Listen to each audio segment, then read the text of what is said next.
الرحمن الرحیم السلام علیکم. I hope you are all well. جی پیارے بچوں، یقیناً آپ اپنی تعلیم میں بہتر سے بہتر ہونے کے ساتھ ساتھ خود کو مزید بہترین بنانے میں کوشاں ہوں گے. آج میں ایک نئی ویڈیو اور ایک نئے ٹاپک کے ساتھ حاضر. ہم چیپٹر نمبر 3 کا 7th class history book chapter number 3 کا لاسٹ ٹاپک ڈسکس کر رہے ہیں اس ویڈیو میں.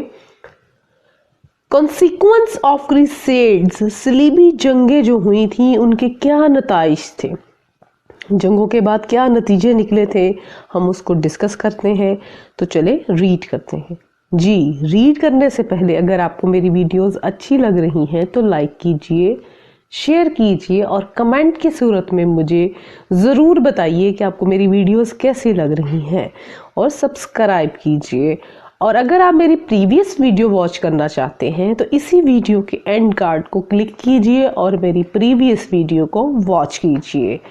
تو چلے اب ہم جانتے ہیں صلیبی جنگوں کے کیا نتائج رہے تھے. The Crusades produced many important consequences on the world. صلیبی جنگوں نے دنیا پر بہت سے اہم نتائج پیدا کیے تھے. یہ جو صلیبی جنگیں ہوئی تھیں اس کے بہت اہم نتیجے نکلے تھے. وہ کیا تھے؟ Crusade brought Europe into close contact with the Muslim world. صلیبی جنگوں نے یورپ کا مسلمانوں کے ساتھ قریبی رابطہ قائم کیا تھا. The Crusade produced the interest of Europe in the field of trade and commerce.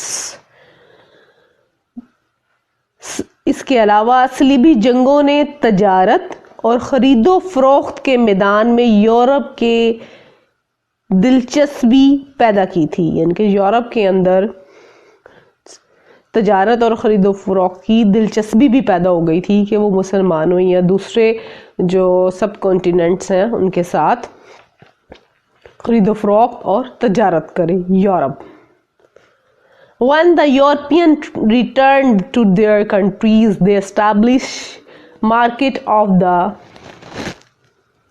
Eastern goods. جب یورپ اپنے ملکوں کو لوٹے، جب یورپینز اپنے ملک میں واپس گئے تو انہوں نے مشرقی ایشیا کی منڈیاں قائم کر لی تھیں. ان کی جو چیزیں تھیں وہ وہاں لے جا کر یورپ میں انہوں نے بیچنا شروع کر دی تھی. Western people began to feel the necessity of Eastern goods.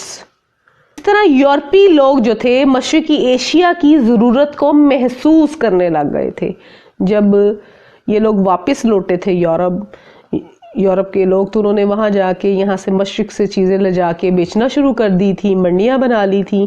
تو وہ جو یورپین لوگ تھے وہ مشرقی ایشیا کو پسند کرتے تھے اور وہ اس ضرورت کو محسوس کرتے تھے کہ ہمارے ملک میں مزید جو مشرقی ایشیا چیزیں ہیں وہ آئیں اور ہم ان کو یوز کریں.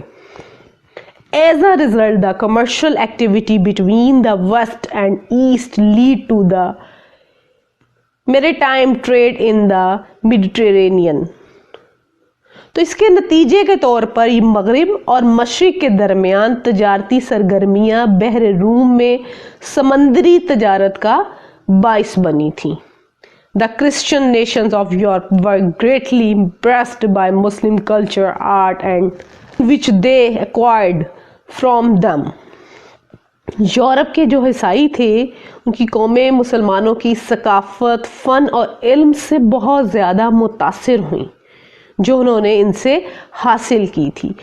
Thus began the dawn of European learning. اس طرح سائنس اور سیکھنے کے یورپی نشان ثانیہ کا آغاز ہوا تھا. جی آئی ہوپ سو آج کے ٹاپک کی آپ کو اچھے سے سمجھ آئی ہوگی اور آپ کو ویڈیو اچھی لگی ہوگی. نیکسٹ ویڈیو میں ہم انشاءاللہ شارٹ کوسچن آنسرز اور سالو دی ایکسرسائز سالو کریں گے اور ملتے ہیں نیکسٹ ویڈیو میں. اللہ حافظ.